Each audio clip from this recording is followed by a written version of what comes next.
second time in less than 4 months, defeated Donovan Razor Ruddock in a unanimous decision. Charlie Steiner saw the fight ringside. He's standing by live, joins us from Las Vegas. Charlie? Chris, it was a fight that I guess Mike Tyson feared the most, because he was saying going in that he was going to make mincemeat out of Donovan Razor Ruddock, but lo and behold, all the criticism about Tyson, his inability to box and move, was shown tonight. He went the distance with Donovan Razor Ruddock, knocked him down twice, once in the second, once in the fourth, won a unanimous decision, but wasn't really all that impressive. Mike Tyson is on the podium now, as you see. The news conference is going to begin in just a moment. Wally Matthews, our ESPN boxing analyst, is joining us on the set now. And Wally, I guess your thoughts are basically the same as mine. We didn't see that much out of Mike Tyson tonight. No, in fact, I think we saw basically the same fight that we saw the first time, Charlie, and that is Ruddock basically a one-handed fighter and Tyson a real inability to deal with him. Standing by in the interview area was Al Bernstein, who unfortunately was unable to talk with Mike Tyson, who breezed right past the interview area. Al, what are your impressions of what we saw tonight? Fighting my way through. I feel kind of like Godot, you know, waiting for something to happen. We waited for Ruddock and for Tyson. Tyson breezed through here, and Razor Ruddock is not going to be here or at the press conference. To me, Razor Ruddock, again, a one-dimensional fighter. Only the left hook, Charlie and Wally. You can't win with that, and yet with that, he was able to rock Tyson a couple times. Mike Tyson, maybe not a superb performance, but he did throw that counter right very well. All right, Al, welcome back to the media center here at the Mirage. We'll send it up now to the podium for the post-fight news conference. Mike Tyson, the unanimous decision winner. Yeah, we're ready. I don't think there's any question. We had a great evening of boxing. And without further ado, Mike, everybody's waiting in the world and in this room to hear your feelings on this wonderful evening. Mike, your feelings? Your feelings about this evening, now that you've had a little chance walking over here to think about it? Yeah, it's a tough fight, man. It's tough. I tell you what, Mike, try this, Mike. This is a better Mike. Here be a better. It certainly was a war. How do you feel about this? It's pretty tough, yeah. I mean, I'm exhausted. The 12 rounds went real fast. I didn't know. I didn't know. I thought it was the 6 rounds or something. I don't think anybody out there thought everybody that Ruddock was going to be around at the end of 12 rounds. Did you? No, but he was tough and determined. Did he hurt you at any time? Yeah, he threw a couple of. He hurt me. Yeah. Did it surprise you at all when you hit him and he went down and he got up? No, he's that athlete. I knew he was going to get up. One time you lost your mouthpiece and it stayed on the canvas for a long time. Did it bother you? Not at all. He was pretty beat up. We haven't seen him yet, but you sure gave him some punishment. Well, you know, he fought a good fight. I know a lot of people were surprised that you were a little light. I don't think you were, or you guys with you. But do you think that made a difference on this hot at night? It was just a tough fight, and it was very hot in the ring. You know what I mean? It's good that I got a fight. I didn't have a 12 rounds like that in a long time. Okay, now we're ready for questions. Okay, Alan, we got a kite. Go ahead, go. Yeah, Mike, was this your toughest fight besides the Douglas fight? It was it was pretty tough in there. It was just a good fight. No, I can't agree. I don't know. It was a good fight, man. Is this mic working? Put it back. I can't hear. Speak up. Mike, you're disappointed in the number of warnings and having to... Iron Mike Tyson, who wins and somewhat unimpressively in what he says was probably his second toughest fight. Wally Matthews, the one, of course, in Tokyo, one that I guess nobody will forget. And I guess we're beginning to forget the old Mike Tyson. He has simply, as the critics have said, and you're one of them, he hasn't been the same since. I don't feel like we saw the old Mike Tyson tonight at all. In certain flurries, he did look like he could throw the same combinations if he wanted to, but he fought in spurts for the most part, Charlie. He really did. He would flurry for 30 seconds and then fall into clinches for 30 seconds. And Mike Tyson was never like that. So briefly, let's look ahead about a possible fight with either Evander Holyfield or George Foreman. One would think both of them have to feel a whole lot better tonight than they did this morning. I would think, if anything else, Holyfield will make Tyson work a lot harder than he wants to work right now. He'd make him work a lot harder than Razor Ruddock did. You know, Ruddock was throwing an average of about 30 punches a round, which is nothing. And the fact that Donovan Razor Ruddock was able to take Mike Tyson for 12 rounds, essentially fighting with one hand. You're right, because again, his right hand was not a real factor in the fight. Most of his damage was done with left hooks to the body and head. Very, very few jabs.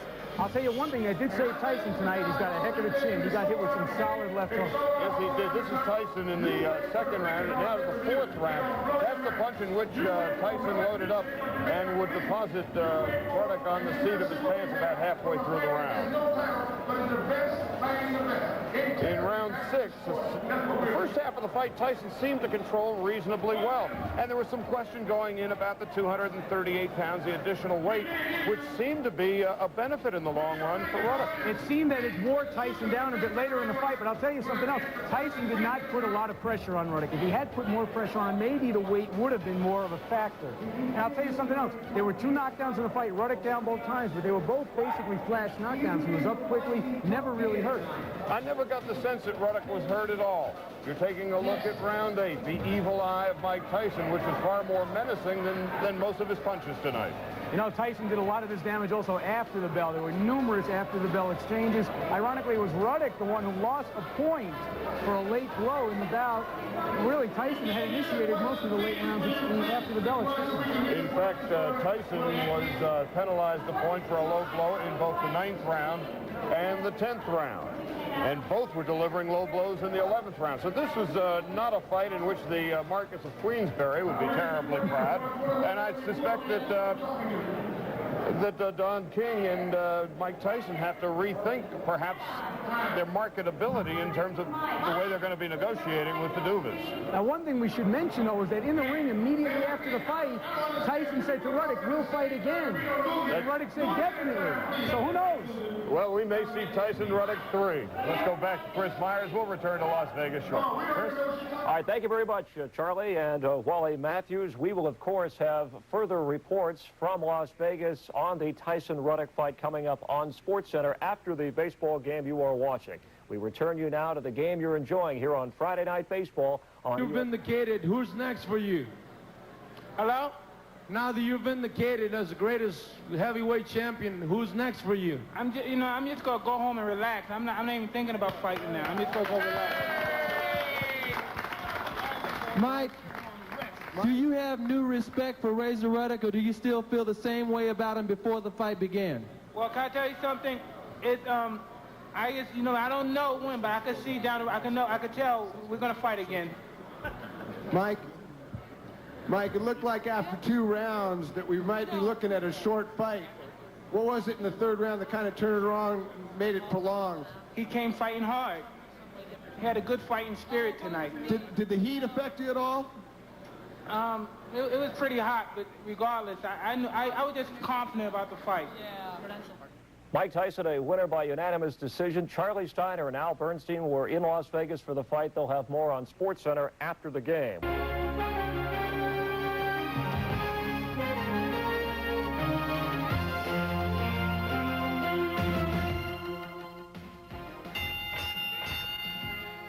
A heavyweight night of sports. Iron Mike and Razor Ruddock dance in the desert again. Tyson Ruddock rematch is over. First, there's a slight chance that we won't have to listen to Don King for at least a day or two. And second, maybe now the controversy surrounding the first fight can finally be put to rest. Well, maybe not. Well, the controversy about the stoppage of the fight by Richard Steele the first time may be put to rest, but a new controversy. How much have the skills and how much has the enigma of Mike Tyson been eroded? Ruddock and Tyson threw bombs for 12 brutal, fairly dirty rounds, and the final outcome was one that none of the experts in Vegas had predicted. Charlie Steiner anchors our fight coverage from the Mirage. Charlie? And welcome back to the Mirage here in Las Vegas, where some questions still remain about Mike Tyson, despite the fact he won a unanimous decision over Donovan Razor Ruddock tonight. Tyson improving his record to 41-1. Ruddock's record drops to 25-3-1. The judges' scoring was fairly decisive. Dalby Shirley had it 114-108. Art Lurie had the same score, 114-108, and Chuck Giampa had it 110, make it 113-109. Joining us now, ESPN boxing analyst Al Bernstein. Again, I think the big story tonight, not so much that Tyson wins again. That was fairly well expected. The fact he went the distance by, again, primarily a one-handed fighter, and the questions remain about his skills. Well, Mike Tyson wanted to show us tonight that we had the old Mike Tyson back, the great Mike Tyson. No, what we saw tonight was a very good heavyweight in Mike Tyson, who won and won decisively. But we didn't see him jabbing his way in. We didn't see a lot of head movement. We didn't see terrific body punches, though there were some, and we didn't see the combinations like we have seen in the past. He's been very good right now, but we don't know if he's great anymore. The second round was the round in which we saw the first knockdown of the fight. In fact, the only two knockdowns of the night were off the fists of Mike Tyson. This is the second round. A left hand would eventually put Ruddock down. In the fourth, a right hand by Tyson would lead to the second knockdown of the fight. In round 6, Razor Ruddock threw a right hand sparingly, and through the magic of videotape, we finally see one. I'll tell you what, we have all the right hands he threw in the fight on these stills, probably. And there's another one. In round 8, Ruddock lost a point due to a hit after the bell. He was penalized a point. This is not a fight in which the Marquis of Queensberry would be very proud. Mills Lane penalized Tyson a point for a low blow in round 9. In round 10, Donovan Razor Ruddock, lo and behold, another right hand. But the real right hand of the night, the overhand right by Mike Tyson in the 11th round, and a left hand by Tyson in the 12th. Pretty well sealed the deal for Donovan Razor Ruddock. And after the fight, we heard from Mike Tyson. But of course, after the fight tonight, Ruddock did not show up. Here's some of the proceedings.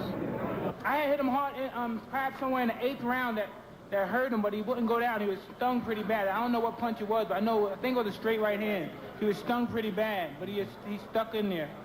When he did hit Tyson and hurt him tonight, he just stood there and looked at him. And he allowed Tyson to get away from him. But had he have hit him, and when he did hurt him, stepped to him again, I believe he might have did something. That might have changed the course of the fight. But he was standing there, looked at him a little too long, giving him time to recuperate from the punches that he had hit him with. Well, I know I hurt him good with some body shots, and I know that slowed him down because I could tell that it was going to probably be a long fight. So I hit him with some good body shots, and he slowed down pretty much. There's a reason why Razor will not be attending the press conference. That's correct. He's very disappointed. He felt that he had Mike Tyson. One more punch, he could have knocked him out.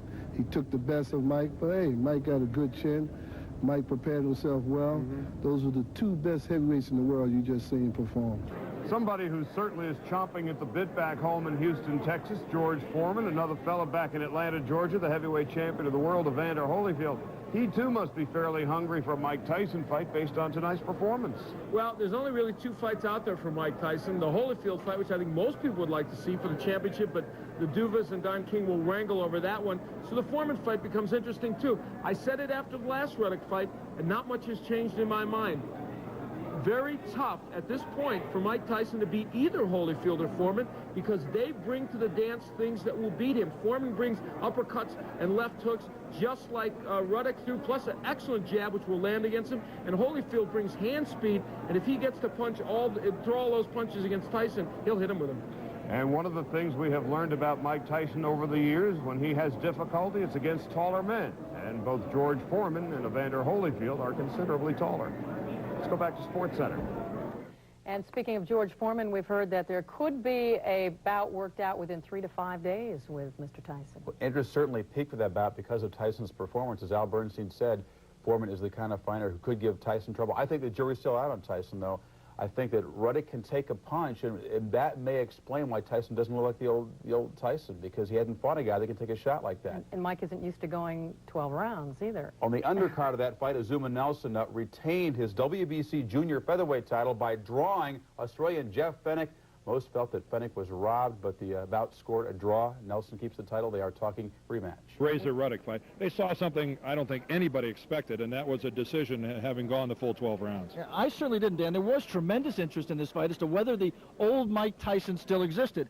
Clearly, he did not in this fight. This was a tactical fight by Mike Tyson, and I think in some ways a smart fight. He certainly did not recapture the magic. What he did do was beat Razor Ruddock and stay in position to fight Evander Holyfield. In my mind, Dan, what happened was Mike Tyson had tremendous respect for Ruddock's punching power off of the first fight. He came in here very slowly in the opening rounds and fought a tactical fight to avoid the power of Razor Ruddock. Earlier, I put that proposition to Mike Tyson, and here's his reaction on that plan on fighting Razor Ruddock. I knew that he couldn't hit me, but I didn't want to get make any mistakes and then catch me with a shot. You know, he hit me with a few shots that I was able to take, but I just didn't want to take any chances, you know what I mean, and not to see the punch. I was always able to anticipate the punch because I always saw the punch coming. I didn't want to be off balance or something and the punch hit me and I don't see it, because that's when it does the most damage. How many times were you hurt in the fight? Probably two, 3 times. Worse than the first fight? Yeah. He was throwing some hard punches. You had him down twice and hurt a lot of other times. Were you disappointed you couldn't finish him? Well, he covered up pretty well. He was covering up pretty well. So it was hard for me to hit him. And he was in his mind that he wanted to go the distance. He didn't want to get knocked out. You had points taken away for low blows. Were you at any point worried about a disqualification? No, not at all, because I thought the guy was just going under so much pressure from the first fight, and he was freaking out, you know what I mean? I didn't expect that from him. But I thought that would happen, but I just didn't expect it from him. And he was under that pressure. But I knew I was so far ahead that the 3 points wouldn't matter. I knew I was just so far ahead. There was no problem. You know enough about boxing history to know that in order to be considered great, you have to have a great opponent. Right now, the man out there is Evander Holyfield. Why don't you go out and demand that fight be made? Tell Don King, Don, let's make this fight. Now, basically, I'm going to tell you, I've asked for fights with him, and what he does, he doesn't even fight a #1 contender, he fights George Foreman, which isn't fair when I'm a mandatory challenger. And more or less, I mean, Holyfield's challenging me, he's chasing me around. I mean, I don't have to chase him, I really can't I don't need Holyfield, I wouldn't know him the best fighter in the world. I would love to fight him, but under his circumstances, I'm just not going to fight him under his circumstances and have options. I'm not involved with that. What do you see as your immediate future? Hey, I'm not doing anything for a couple of months. I'm just going to relax. And then we'll see after that. There was a time when you wouldn't consider fighting George Foreman. Has that changed? We'll fight. We'll fight eventually, I hope.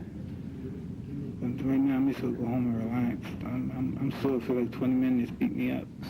Congratulations and happy birthday to you. Thank you very much.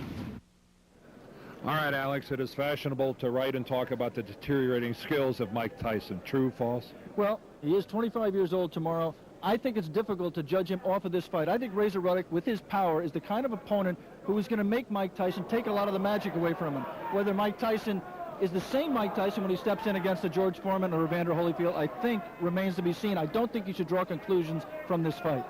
Quickly, Evander Holyfield, when are we going to see it? You know, this is a matter right now between the promoters to work out. It's a power play. It's like a basketball game. Watch it at the end of the negotiation, and then you'll find out what's going to happen.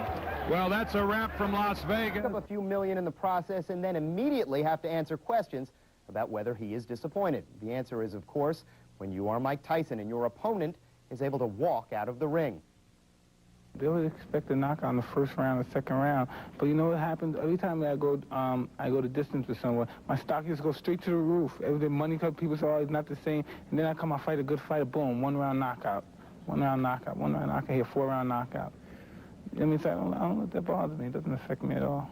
I planned to obliviate him quick in the first round, the second round or something. But since I said I wasn't going to work, I said this is going to be a long fight.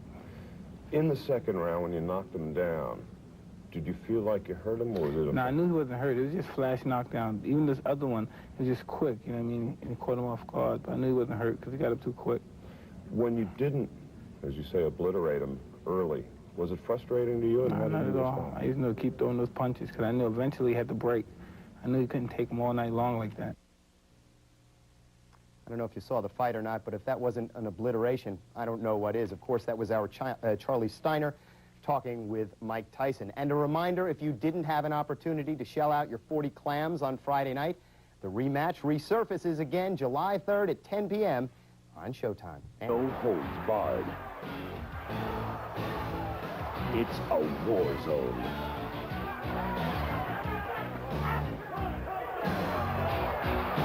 Man your battle stations. This is heavyweight action at its best. Tyson, Ruddock, the rematch. Wednesday at 10, 9 p.m. Central, only on Showtime Championship Boxing. Birthday, number 25 for the Brooklyn-bred ex-champ. And although the age is young in most circles, in the ring it can be a lifetime, as the calendar of Iron Mike's face clearly indicates. Well, congratulations and happy 25th birthday. 25. Scary, huh? 20, yeah. I'm just getting better, though, but it's just scary because, you know, 5 years later, I'm like, God. I can remember I was 20. What's 5 years ago? I remember when I was 25, it was 17 years ago. Christ. Happy birthday. It was like more like 40 years ago. What do you mean 25? Personally, I wouldn't know the feeling of being 25 just yet. A man who knows a great deal about the former champ, Iron Mike, is about to join us live this morning. So let's go back to Dick in New York. Dick? Robin, Jose Torres is with me. And Jose, you, like Mike, were trained by Cuss. You became the world light heavyweight champion. You wrote a book about Mike called Fire and Fear. He's been your friend. You've been less friendly. Is the trouble with Mike that he's changed or that he hasn't changed? Well, he has changed in his mechanics as a fighter. He doesn't have anyone there to teach him, to remind him of what Cuss taught him. And that's his trouble. Because mentally, for this fight, he was prepared. Mentally, he was ready. He was ready. But mechanically, he misses Kevin Rooney? Oh, absolutely. He misses Kevin Rooney, and he needs Kevin Rooney if he wants to be a super great fighter. But that will never happen, will it? Get them back together? I don't know, because, you know, the rumors are going on about him and Don King. I feel that Don King would never, under any circumstances, allow Mike to walk away. So I think that he's going to have trouble. But I just hope that Mike wakes up and says, wait a minute, I can work with both Kevin Rooney and Don King. And Don King would not mind if the option is to leave King. You were out there for the last Ruddock fight. You were out in Las Vegas. How does King maintain control? I mean, like if you were fighting today, would he control you? No, no. Why? Why Mike? Why not you? I don't like the values of Don King. And Mike is a person who likes to be controlled. I think he was controlled by Cuss. And, but Cuss had different values as Don King. Cuss's interest was Mike Tyson. Don King's interest is Don King. When you say Mike likes to be controlled, when somebody controls him, does he listen to them? Does he do what they tell him? Absolutely. He listens to them. He make believe, he pretends not to be listening to them, because one of the first person who put Don King down with me was Mike Tyson. You know, now, at one time, you had great influence with Mike, and he listened to you to an extent, didn't he? Yeah, but I was limited, because I was concentrated on his technique, teaching him the technique of boxing and giving him advice about boxing. I never gave him advice about any other stuff. Good, we can't blame you. Thank you very much, Jose, for being with us. Back to you, Robin. Today, the baddest man on planet Earth is celebrating his 25th birthday. How you doing, Mike? Happy birthday. Happy birthday, Mike Tyson. Happy birthday, Mike, and have many, many more. Happy birthday, Mike. I hear you're going to be 25, man. Happy birthday. Happy birthday, Michael. May all of your dreams come true. Happy birthday, Mike. Watch the birthday boy duke it out. Wednesday at 10, 9 p.m. Central, only on Showtime Championship Boxing. Excitement. Order Showtime today. Showtime Championship Boxing presents Tyson Ruddock. The rematch. The battle between Mike Tyson and Razor Ruddock began in March. This time they fight to the finish. Wednesday, July 3rd at 10 p.m. Eastern Pacific. Tyson Ruddock. The rematch. Order Showtime today. Don't miss this extraordinary showdown. The second time around. Showtime. We entertain you like no one can. No holds barred. It's a war zone. They said it wouldn't be over till it's over. Now the battle is over. But you can still watch the war only on Showtime. Wednesday, 10 p.m. or 9 p.m. Central Time. You better watch it, man. It's really sizzling. It's a barn burner.